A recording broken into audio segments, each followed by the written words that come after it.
Meditators, today you will benefit from our guest's insight into Alameda Research, one of the best crypto trading firms in the world. He shares how they allocate their capital, how they assess risk and return, the key components to their success, how to improve your decision making, and much more.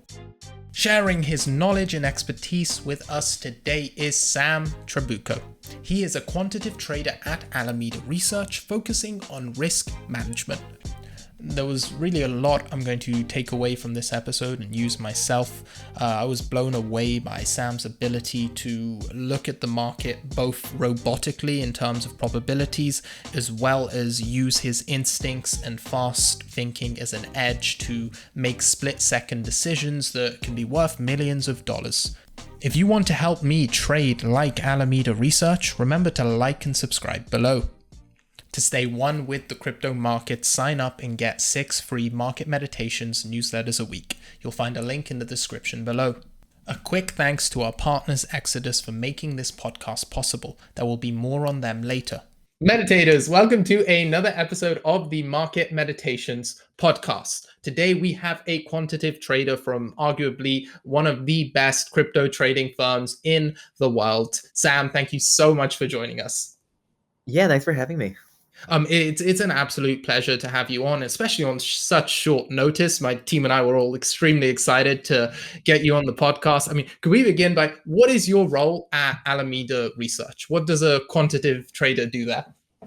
Yeah, I mean, we have a fairly small team, and we have a lot going on. So the kinds of things that a given person is doing can vary quite a bit.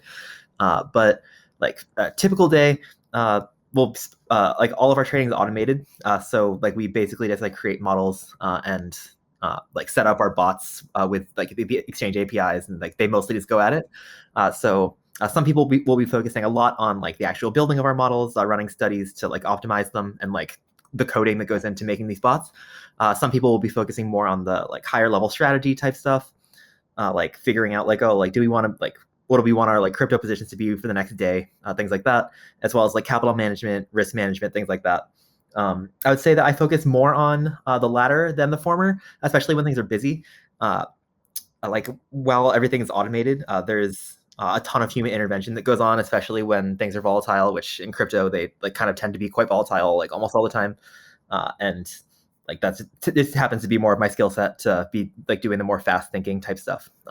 So I do a lot of that. I do a lot of our risk management. But yeah, like I said, it can vary a lot day to day. When things are slower, like most people will be focusing on like studies and stuff. And yeah. What do you mean by studies specifically? Studies are like so I might have like an idea for a strategy, like, oh, like maybe we should like do this specific thing like 1 minute before funding for some product starts, and then we don't tend to just like automate that kind of thing right away. We're saving a ton of data. We have like order book data from like the past like however many months, like saved all the time for every product, as well as like a bunch of other stuff. And we'll just back test, see how the strategy would have done, and then if it would have done well, then we'll usually just automate it. Well, just based off that intro, there's so many tangents I want to dive into, so I'm going to try orderly go through them. Starting with, this isn't the first time I've heard you talk about the importance of making decisions really quickly. I imagine this matters a lot in crypto. Why does it matter, and how do you develop that skill? Yeah. So it definitely. I mean, it mattered. Like, first I'll talk about what I mean by it. Like often like the markets will be moving a lot, and like sometimes especially in crypto, you'll see like Bitcoin fall 10% in a few minutes, and then on a more micro level you might see like some specific altcoin like be really idiosyncratic and have like these giant moves really fast. So recently like XRP has been having these kinds of moves a lot, where it kind of like moves way too much way too fast relative to like how big of a coin it is. Doge, same thing. We can point more specifically to things like an Elon Musk tweet to explain like the weird behavior in Doge, but like these moves are like actually just giant in these markets that are super liquid, like hundreds of millions of dollars trade every day, and somehow it can move 5% in a minute. Like being able to like know which data to be looking at, know how to react to it, and like have the skill and the confidence to be able to like put on like a very big bet very fast is something we have to do all the time, and it's something that I really like doing and pretty good at it. Like I've gotten a lot of practice doing it in like other markets, playing poker, playing lots of like strategy games in my life, and yeah, it's really important in crypto. Like the kinds of moves I talked about, like happen in other markets, but like happen daily in crypto, so it just matters a lot more here. So you said you need to know what type of data to look for in order to have a foundation for these decisions. So what type of data do you look for? Right. So it varies depending on what you're talking about. The kinds of things that'll be important. So in crypto, I've talked a lot about this on Twitter, but the margin system that a lot of the crypto exchanges use, especially the derivatives, is like has a few sort of specific properties. One, it lets people get really high leveraged, so you can be posting like collateral and in many cases put on a position 100 times as large. And the way that works is like you're allowed to put on this giant position, but if it goes against you and such that your total account would be bankrupt, your position gets liquidated. And what that means is they sort of just send a market order to close your position, like right before you would go bankrupt. And this happens a ton in crypto because like this high leverage is so popular among traders. And like liquidations like sound sort of innocent, and like they're not evil, like they are innocent in an explicit way, but they have a giant impact on the market. And the reason that is that they tend to sort of exacerbate these moves. So if like let's say that Bitcoin moved down a few percent, but like a ton of people were long, and in a way that like they would go bankrupt because it went down. The exchanges have to close these positions by sending market sells into the market. And the market just went down, and so now it's going to go down more. And if like there's enough positions get liquidated, it can like keep forcing the market down and down, causing more liquidations. And like this happens actually a lot, especially in the lower liquidity coins. Like something like Doge has this effect really strongly, where once it starts moving, it really keeps moving, and in a sort of predictable way. And yeah, so like just having a stream of these liquidations, knowing how to predict like, oh, how likely is it more are going to happen soon, is something that you can like actually do quite well to just reacting to when you're like by manually trading, and like automating it obviously will help too. But like that, so liquidations are like one kind of thing I'm looking at like all the time. And then there are some more idiosyncratic things, like even just watching like, oh, like these futures have been in a huge premium. And like a ton of new contracts have gotten opened. And then once things start going down, I might predict that like, oh, like it's more likely that there will be a ton of liquidations in that product because so many new contracts just got opened, probably long because the premium was so high. And now things are going down, so like maybe they're gonna go bankrupt. So if I'm a trader listening to this podcast right now and I want to start using these sorts of metrics, where can I go to find this information? Right. So all the exchanges publish all this information generally live. I'll be totally honest. I don't exactly know how to scrape this. We have a dev team who handles things like that. But I know that there are also public sources where like that are scraping it in a pretty easy to digest way. Like there's like a bunch of Twitter accounts named something like BitMEX Direct, and they'll publish all the liquidations that are happening on BitMEX in real time. And like there's something similar for everything else. And then there's a website called what's it called? It's they publish a 𝐲𝐬. They publish a bunch of data on like open interest, premia to spot of various futures over time. I think that's not totally in real time, but it's still pretty helpful to know the trend of like, oh, the open interest has been growing a lot, and that's something that I do look out a few times a day at least. Like Alameda has its own internal version of that, but I think it's kind of just the exact same. But yeah, generally the exchanges are publishing this stuff, and figuring out the best way to ingest it from them is probably easiest. So liquidations and premiums, two great things to pay attention to. I also noticed you Yeah, and open mentioned, interest. and sorry? And open interest. And open interest. I noticed you also mentioned strategy games. And so I think you're referring to Magic the Gathering when you said that. It could be other games as well. As someone who used to be a competitive Yu-Gi-Oh player as well, I can really appreciate that. Right. Is that how you built these sorts of quick decision-making skills, strategy games like that? And would you actually recommend other people participate in certain strategy games to build those skills? Yeah. So I mean, I think basically that is kind of that's at least how a lot of my strategic mindset was formed. I've always loved playing games. Like growing up, I actually used to play competitive Scrabble when I was like a teenager. Um, it isn't really the same as trading, but it is at least like builds the same kind of thinking skills, I think. And then in college, I got into poker. Uh, I was playing a decent amount of poker by junior year, and then I did an internship at 𝐉𝐨𝐬𝐧, which is a trading firm in the U.S. And as a part of their quant trading training program, they have you play like 4 hours of poker every day for a few month long period, Wow. like at work. And yeah, so they pretty strongly believe that like playing these games is like really directly related to the kinds of choices that you're going to make while you're trading. And I think it's basically just right. And it's nice because you can it's the same kind of decisions that you're making in a much lower stakes environment. Like you're just sort of playing poker for like either small amounts of money, like relative to like what these firms use, or like for no money during like the actual training program. So yeah, I played a lot of poker, which helped a lot. And then I do play a lot of Magic the Gathering, especially in the past like 4-ish years. It's yeah, I mean in these games, like it doesn't really matter which of these games you're talking about. They're all kind of the same in a few important regards, which is that like you're always making a lot of decisions under uncertainty, which is like a fairly important thing. It helps you think in probabilistic terms, and it also helps it like uh, and there's like a ton of decisions that you're making over and over again, which gives you like lots of good reps. And it also helps you not think in terms of outcomes so much, because really often in these games, like the correct decision means you're going to win 60% of the time instead of 50, and you're still going to lose 40% of the time. And you get used to like recognizing that you made the best possible choices, even though you lost, which is really helpful on like these big trading days where like you have to make an important decision. You might make or lose millions of dollars, and the right decision can end up losing millions of dollars, and you have to like be okay with that. Uh, it's crazy. All this time, I thought my maths degree is what gave me a bit of an edge in trading, but it may have been that competitive Yu-Gi-Oh background.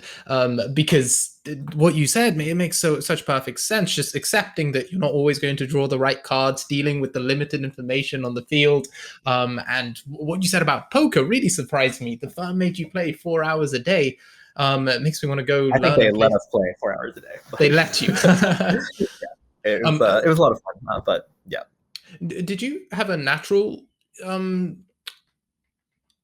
gearing towards this? Like, were you naturally quite good, or did you come across any challenges as you built these skills? I mean, I was naturally like better than average, certainly. But like I certainly like learned a lot when I was playing, like uh, first learning to play these kinds of games versus like where I am now. Um, What were the hardest skills for you to develop?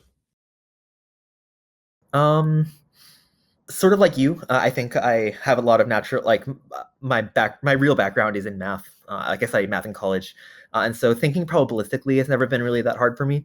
Uh, I think that like learning how to like deal with like the things I mentioned about like not being results oriented. I think that was actually more challenging for me.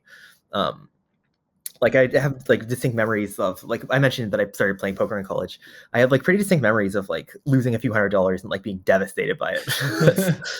And like the first few times I was playing poker, and it was like more money than I'd ever like lost at one time. And so like yeah, it had never happened to me before, and yeah, it was hard to get used to. Uh, Certainly I don't feel that way anymore.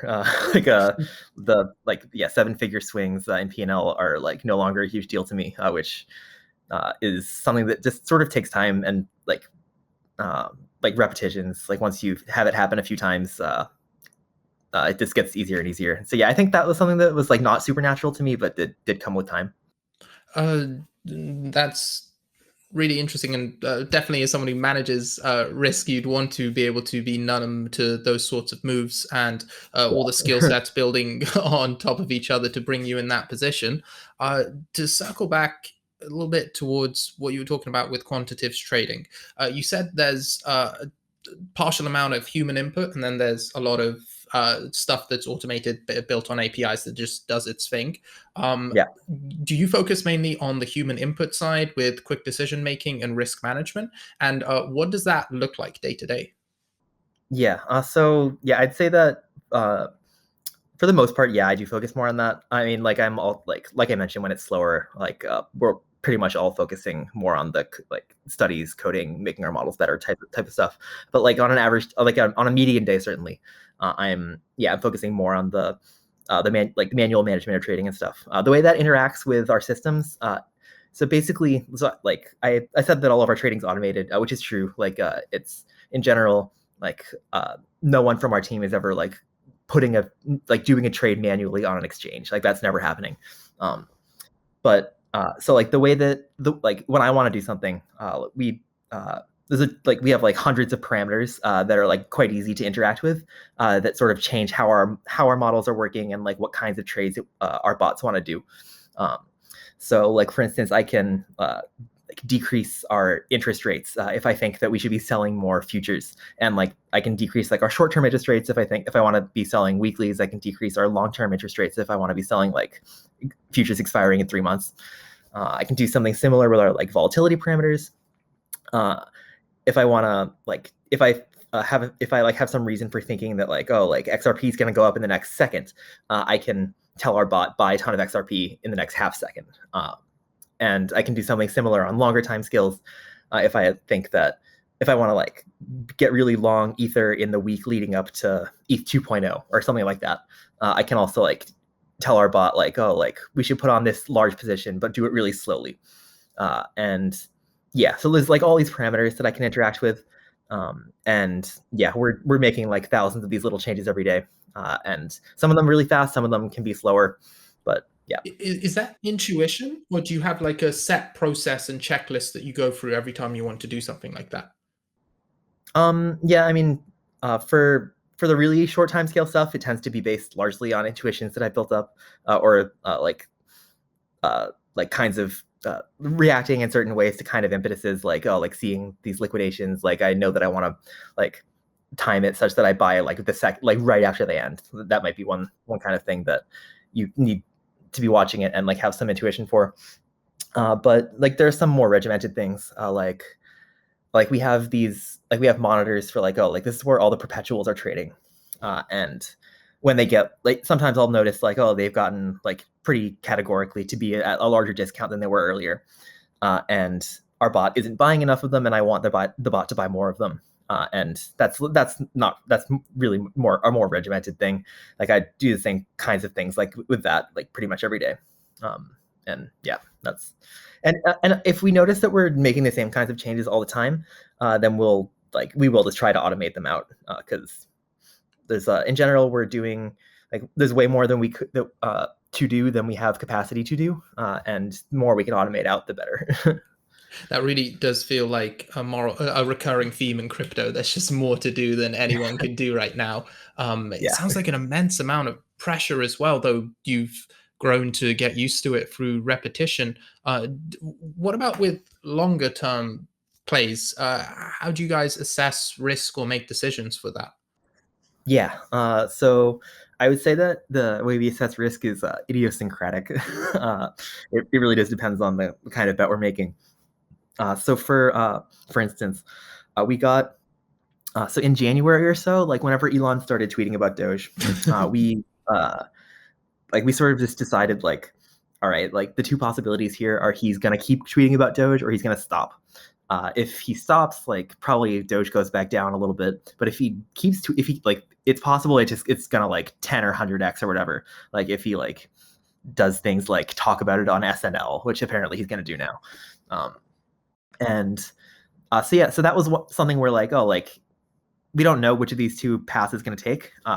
If it, but it like the upside is like so much higher than the downside for this kind of thing, and like probably the upside is like a little less likely than the downside, but like probably not that much. So that makes it really plus EV to like put on this long Doge position and sort of hold it for a while. Sam, could you explain EV, please, before continuing? Yeah, sorry. So EV stands for expected value. Um, so a bet, like any bet that has like probabilities and like payouts associated with it, is going to have an expected value to it.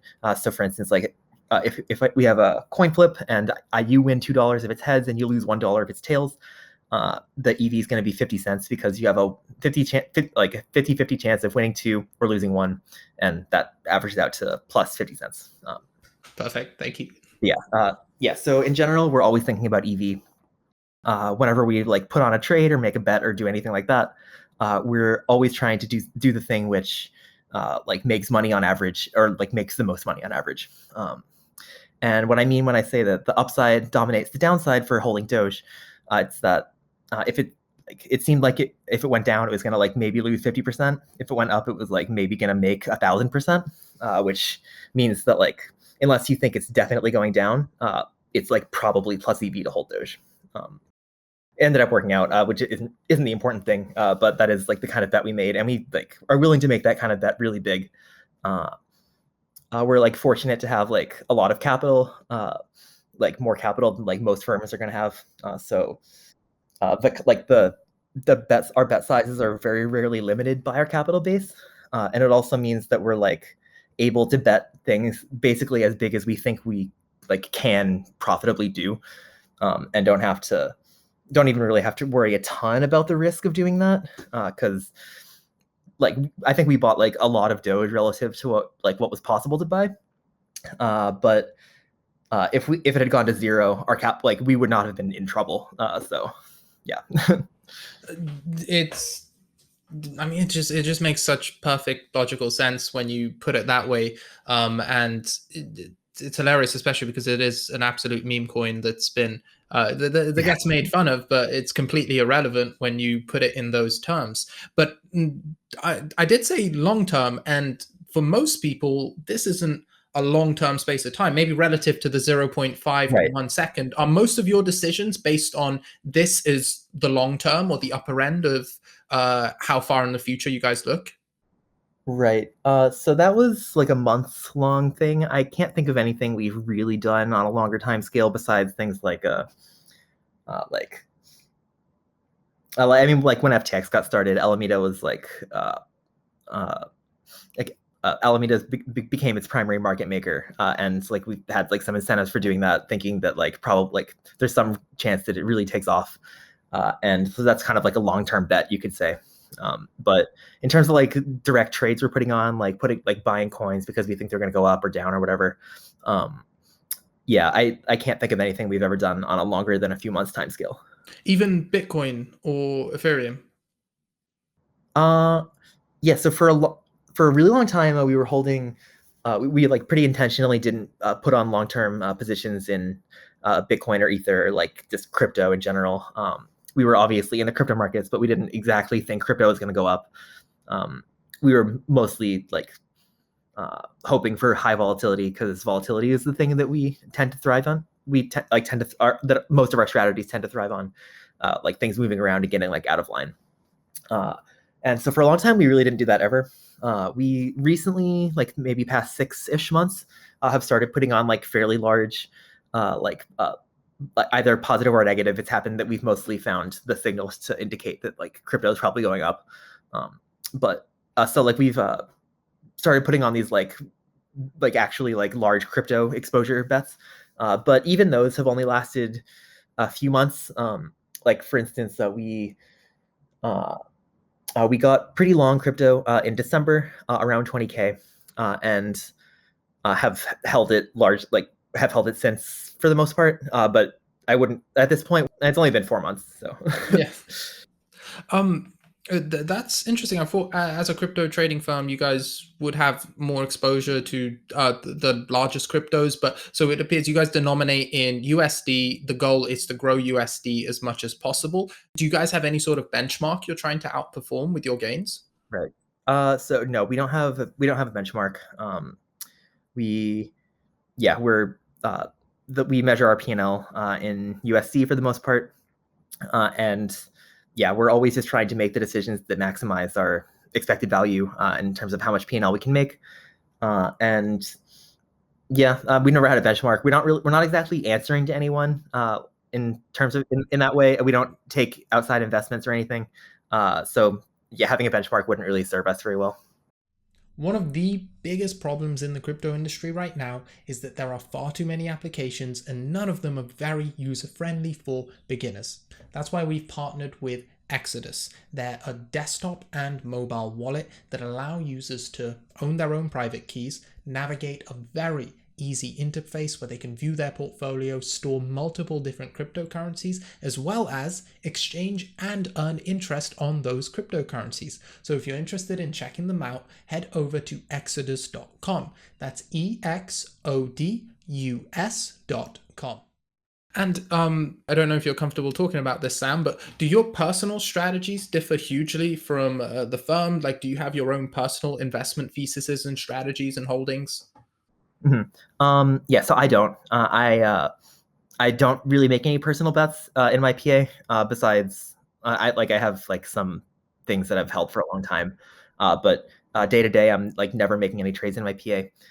For the most part, if I would make a trade, I'm incentivized pretty well here to have it be in Alameda's accounts, and like for the most part, our traders all follow that kind of ethos. We hire people who we trust. We want their decisions to be made on behalf of the firm, and we're willing to incentivize them to do that. So. Very interesting. And in a theoretical sense, where say you left Alameda tomorrow, would you keep your personal investments entirely USD, or would you spread them among other stuff to protect against something as simple as inflation? Yeah, I mean, if I were making like my own bets, I largely would be mirroring the kinds of things Alameda's doing, to be honest, or at least to the extent that I could with the tech setup that I had. I would say that I like probably have the largest impact on Alameda's long-term bets, at least, and so like specifically to me, the kinds of bets that we're making long-term like already are the ones that I would be making. So. Well, it sounds quite a perfect setup. If those two are so synced, then it doesn't make sense for you to put your money anywhere else besides Alameda, especially Yeah. with the roaring success you guys have had for years. If you had to narrow that success down to some key components, what would those be?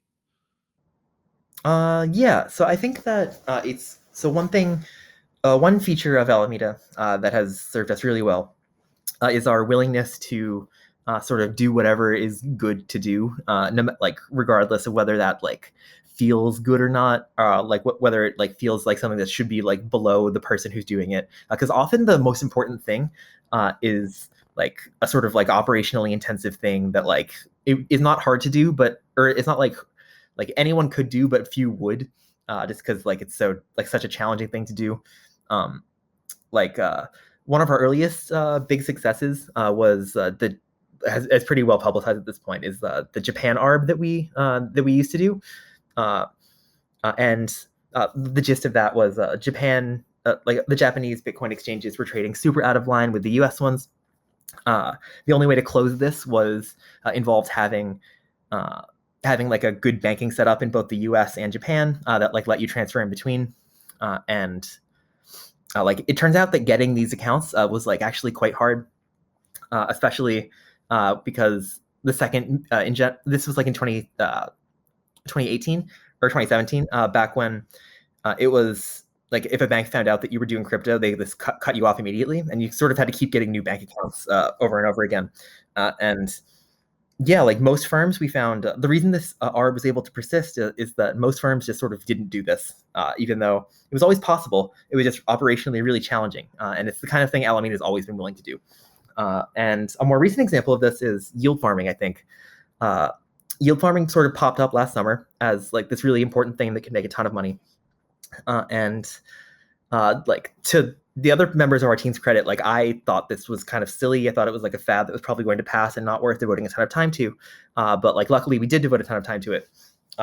We like dove in pretty heavily, automating like the really annoying to automate things that kept popping up. And yeah, it's obviously not been the kind of fad that I personally was expecting. But yeah, and like we've made a lot of money doing it. I can explain yield farming quickly if that is Oh, helpful. I think most people, I think, will know yield farming, but we'd love to know how Alameda's involved in yield farming and what you guys look Yeah, for, and specifically what can a retail trader take away from that. yeah. Uh, so the way that Alameda's trading works in general is like we have this capital base, and we have like a ton of things we could be doing with it, and some fraction of our capital we're going to want to park in like all the collateral accounts of all of the different derivatives, because the opportunities that exist there make us like X% per day on the capital that we tie up, and this is true for like every possible place we could put capital.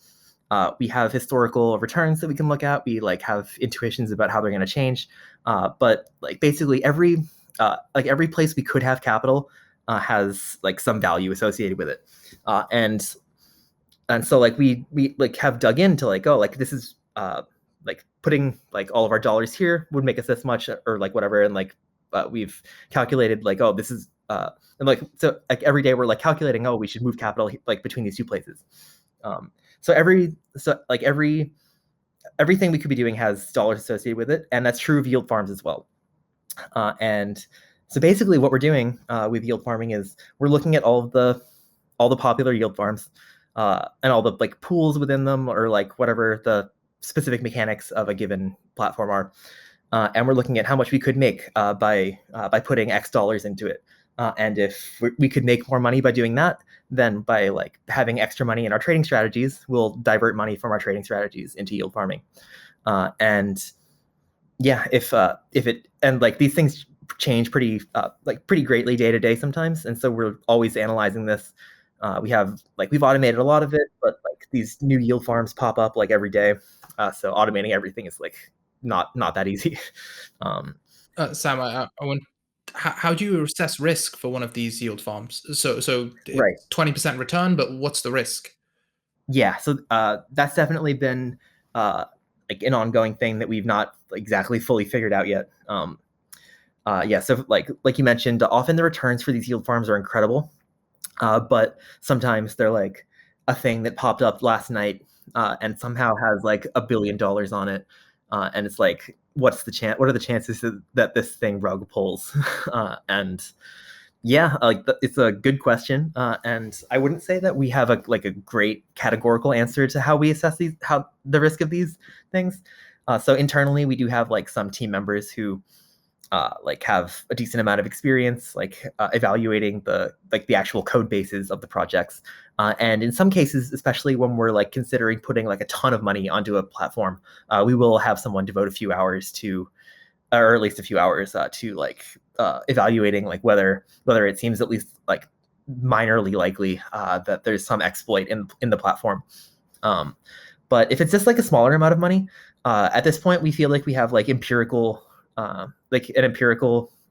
probability that a given platform will default or have some exploit that causes us to lose all of it, and we'll like take that probability, discount the returns that we're getting on capital by like that probability times 0, because if we sort of assume that if there's an exploit, we're losing all of it, and if it still makes sense, then we'll do it. And so we just sort of discount what we're making by some probability of losing all of it.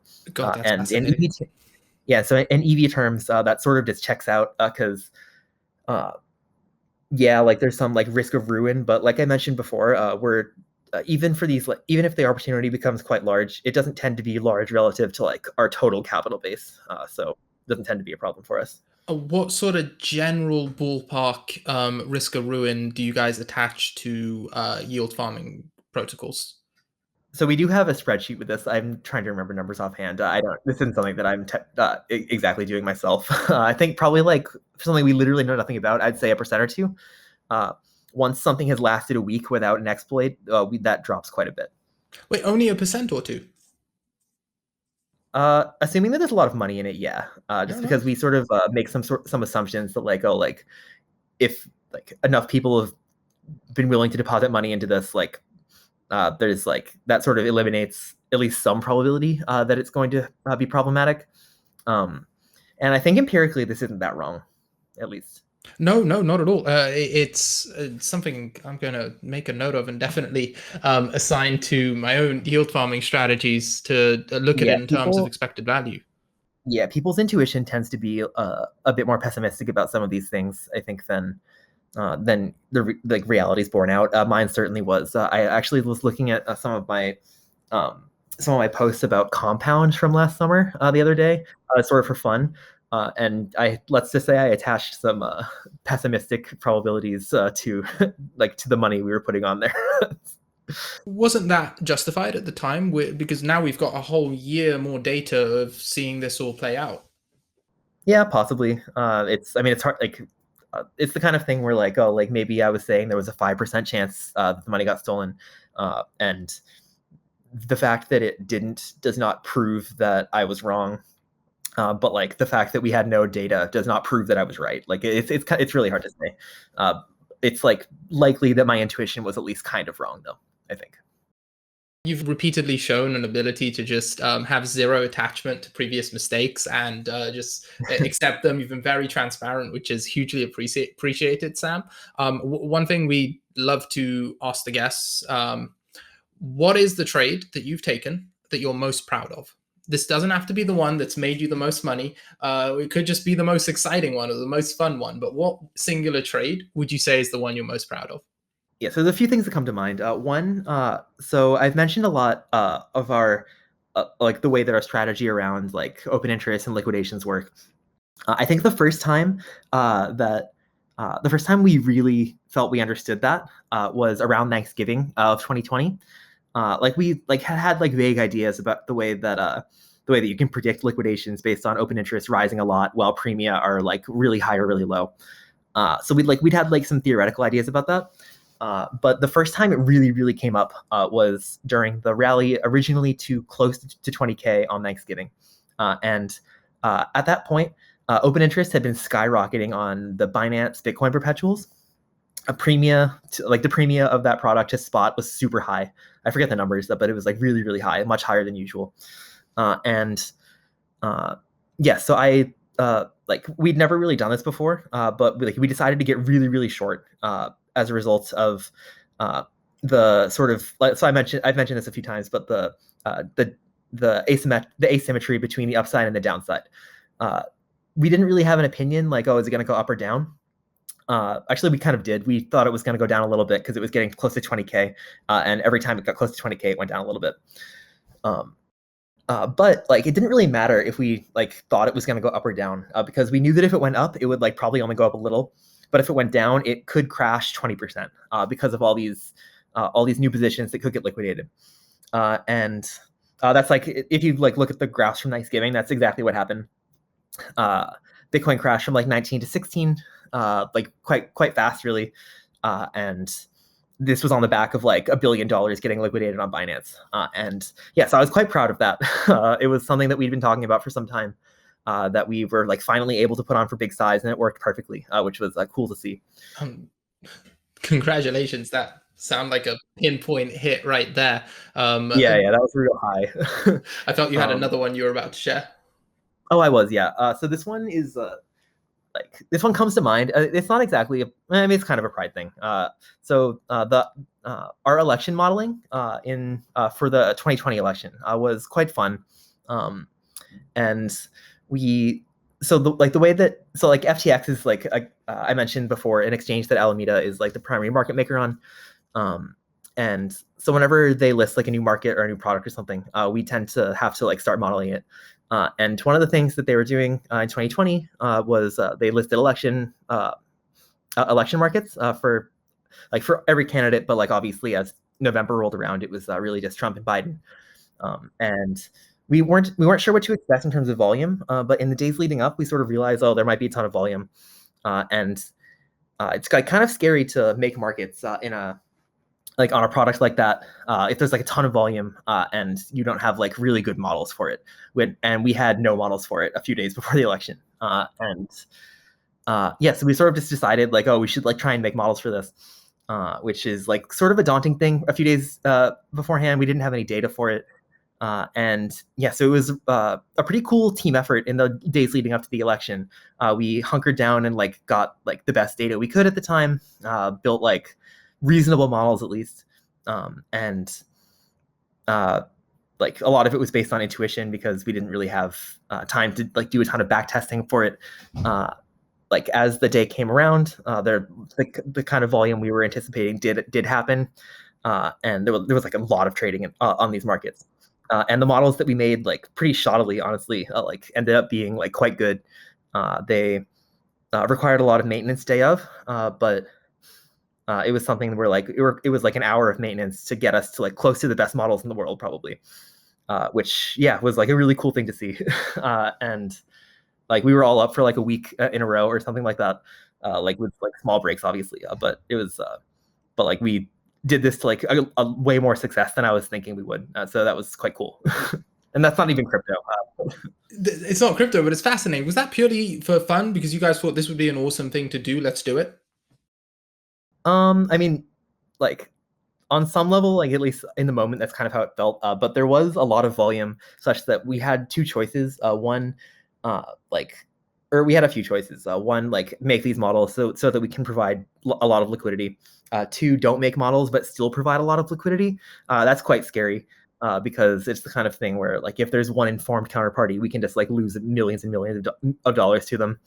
Yeah. Or we could like abandon liquidity providing, and which is going to sacrifice like a lot of the I think the good PR that FTX was able to get on the back of this. So yeah, it was definitely like a valuable thing to do. But I won't deny that it was pretty fun. It sounds amazing. Just the ability to build something that's is the best in the world, or most likely the best in the world, that actually manages to succeed and predict that. A great, one of the coolest, best trade stories we've heard for sure. Yeah, it was a fun one. Sam, I think the last question I want to ask you is you said you specialize in risk management, and right now we are in a market that's going parabolically up across the board. People are making more money than they've ever seen in their lives. As someone who specializes in risk management, what general advice that's definitely not financial advice would you give to people in this position right now? Yeah, I would never give financial advice for the record. So, yeah. So in general, I think that the important thing is, and this is like not especially new, but it's something that you'll hear all the time. But it's really important not to risk too much money. And I think that the way this is often phrased is like, don't risk more than you can afford to lose. But like, what should that mean? I think that's like not a trivial question for most people to answer, and it's not like trivial for me to answer either. When you're like, to take an analogy from poker, one thing that you're never supposed to do, or one thing that you're supposed to like think about all the time in poker is like, how much money should I bring to the table at a time? Conventional wisdom is that you should like your stack size should be no more than around 5% of your total bankroll, meaning that like if you were to like lose all that you have at the table at a given time, it's never more than 5% of what you have in total. In general, if you're like a good poker player on average, this means that you'll like your chances of going totally bankrupt are like essentially zero. And if you can like really, you should be trying to do this with your trading bankroll as well. Assuming that you're like making good decisions on average, which like is a separate conversation, I guess. But assuming that you are, then if you're generally making like coin flippy type decisions with like a little bit of edge, if you're never risking more than 5%, you'll generally be fine. And so I think that's like a decent place to start in terms of thinking about risk. If you think you have like way more edge than like something like a coin flip, which for what it's worth, you probably don't. Most people don't. Alameda almost never does. Then you can afford to risk more on average, but that should be rare in general. And I think that a lot of people are. A lot of people think that they should put on higher leverage than they think is one sort of tip I would give about risk management. 100x leverage is allowed, but is not great because of the kinds of liquidations that it usually ends up, or not usually, but often ends up forcing you into, that I've mentioned a few times now. So yeah, that was a little rambly, but that's those are some of my thoughts on risk management. It wasn't rambly at all, and definitely covers risk management. It gives people a great foundation. I love the use of the word "too much" because it makes it very personal to each individual person who needs to know what their too much ends up being. And Yeah. where I go next is I've already made my money, whether I was managing my risk or not. What do I do now? Do I keep betting? Do I scale out? How do I decide what to do? Yeah, so I think that a lot of it depends on like what your goals are, like in like specifically with what you want to do with your money, but like sort of in life, honestly. I think that like I mean I'm pretty young. I like have like joining Alameda when I did, and like sort of devoting like a ton of my life to this was a fairly risky decision. It could have pretty easily gone quite badly. I think it has obviously ended up going well. Alameda's done quite well, but it could have like been a waste of a few years of my life, netting me quite little.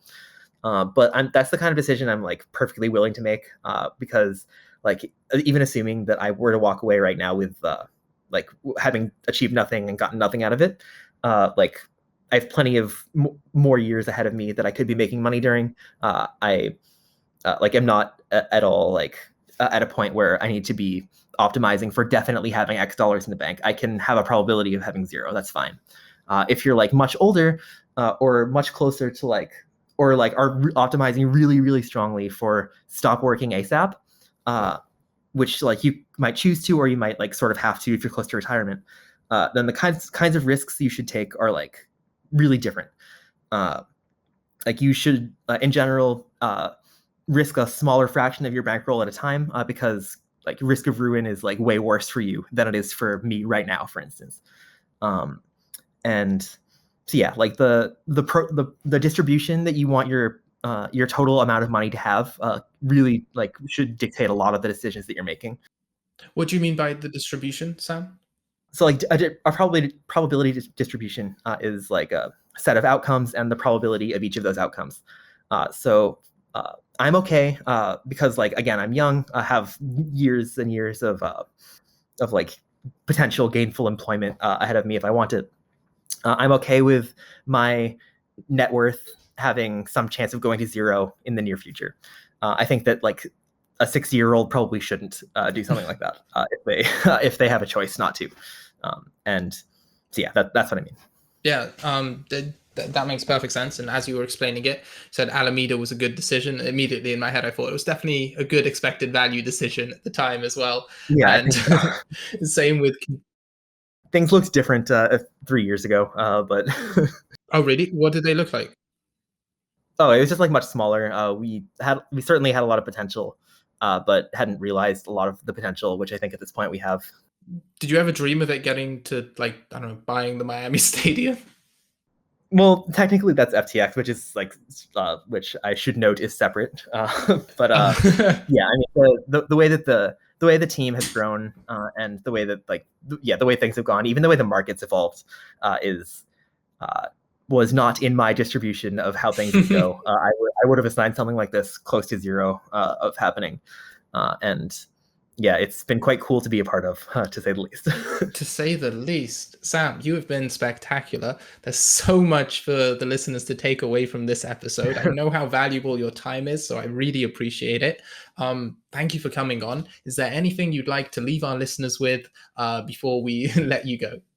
Nothing too specific. Like, yeah, these are, if you liked these kinds of thoughts, I share them. I share a lot of these sorts of things on my Twitter, which is Alameda Trabucco on just on Twitter. But yeah, so this is the kind of thing I talk about a lot. So. Guys, there'll be a link to Sam's Twitter in the description below. Make sure to follow him. His threads are fantastic and he's constantly leaking alpha. So make sure you follow him. Thanks for joining us for another episode of the Market Meditations podcast. Goodbye, everyone. It is clear why Sam and Alameda have been so successful, and there is so much to learn from the insights he shared. In fact, almost immediately after finishing this episode, I went back and re-listened to it, took away insights from risk management to the impact of leverage on crypto markets, how to improve my trading with deliberate activities like picking up something like poker, and in fact, advising other people who want to get better at thinking in probabilities to pick up an activity like poker or a strategy game with a lot of probability involved. Alameda's rapid rise to success showcases exactly how quickly the crypto space is moving. Pace of growth is exactly why I have my research team write 6 free market meditations newsletters a week to stay up to date with everything going on in the markets. To access this, all you have to do is go to 𝐉𝐸𝐺 If you enjoyed this episode, check out our episode with Sam Bankman-Fried, founder of Alameda Research, who shares what gives him their edge.